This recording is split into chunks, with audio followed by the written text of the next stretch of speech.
اللہ تعالیٰ اس رات کی رحمتیں برکتیں ہمیں نصیب فرمائے۔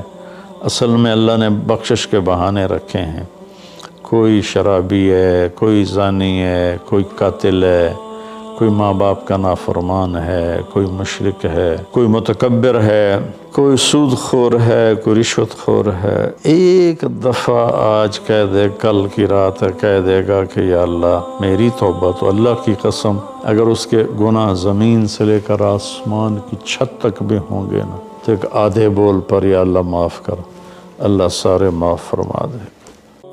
کیا آپ چاہتے ہیں اپنے اور اپنے پیاروں کے لیے نیکی کا کبھی نہ رکنے والا سلسلہ؟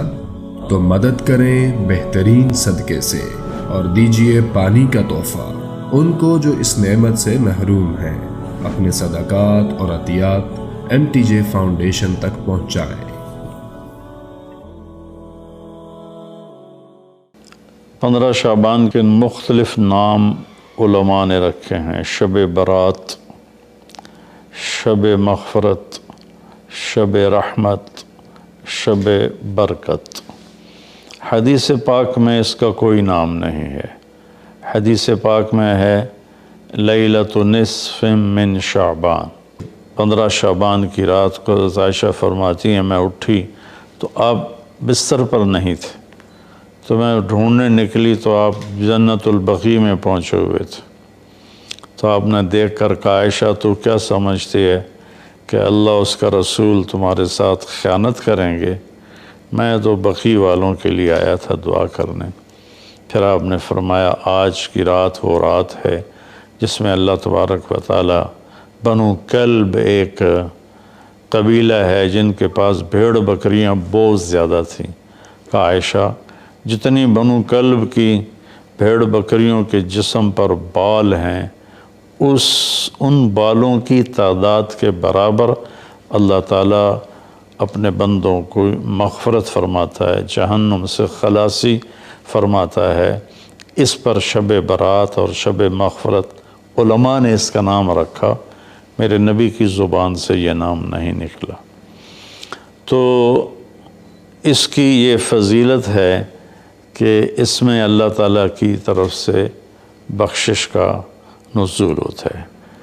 باقی یہ جو کہتے ہیں کہ اس میں فرشتہ اترتا ہے اور سارے سال کا بجٹ بتاتا ہے اور سارے سال کے واقعات، یہ کسی حدیث میں میری نظر سے نہیں گزرا۔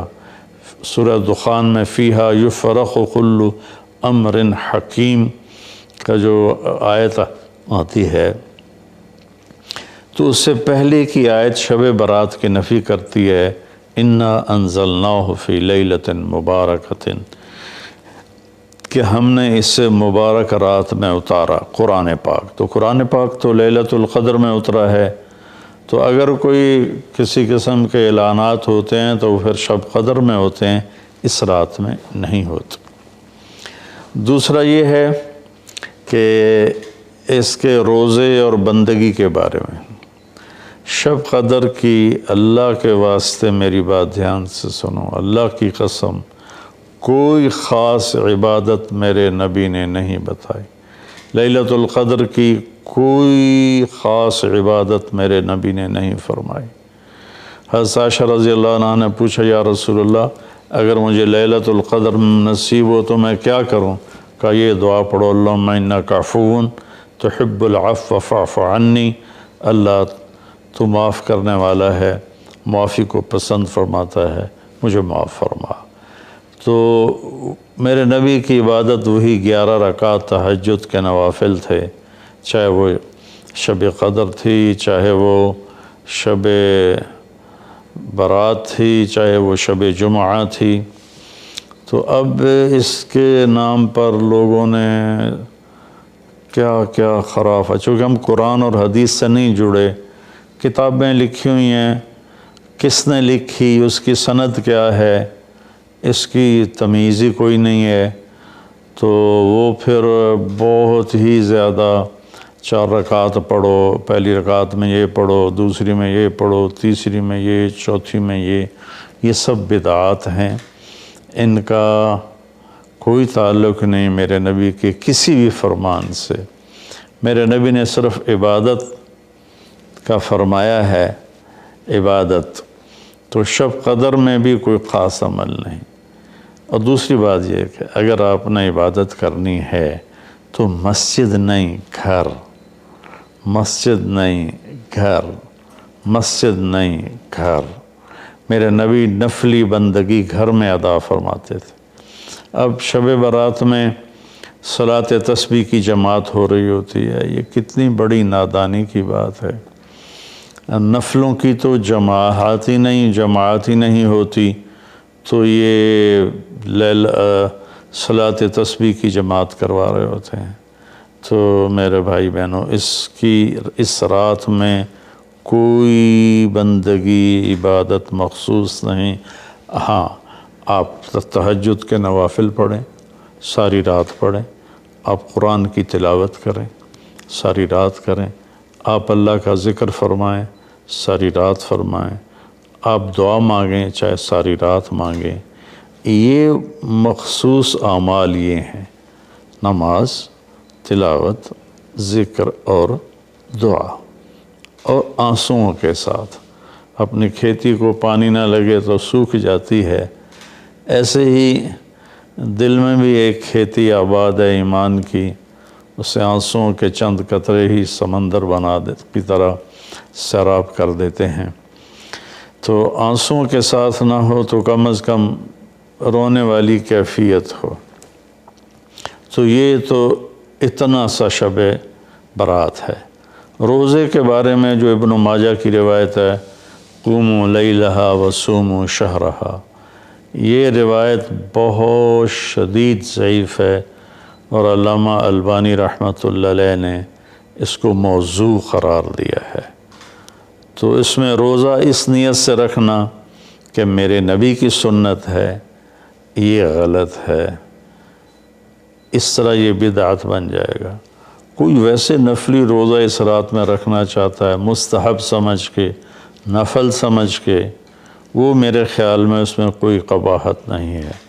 لیکن سنت سمجھ کے اگر وہ رکھنا چاہتا ہے تو یہ بات صحیح نہیں ہے، چونکہ روزے والی روایت بالکل قابل اعتبار، قابل حجت نہیں ہے۔ اس میں تمام محدثین کا اتفاق ہے کہ یہ روایت شدید ضعیف ہے، اور شدید ضعیف سے استدلال نہیں ہوتا، اس کو حجت نہیں بنایا جاتا۔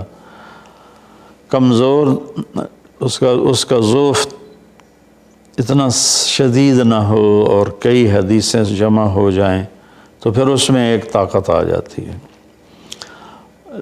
تو اپنے آپ کو جوڑو اللہ کے قرآن کے ساتھ، اللہ کے نبی کی حدیث کے ساتھ۔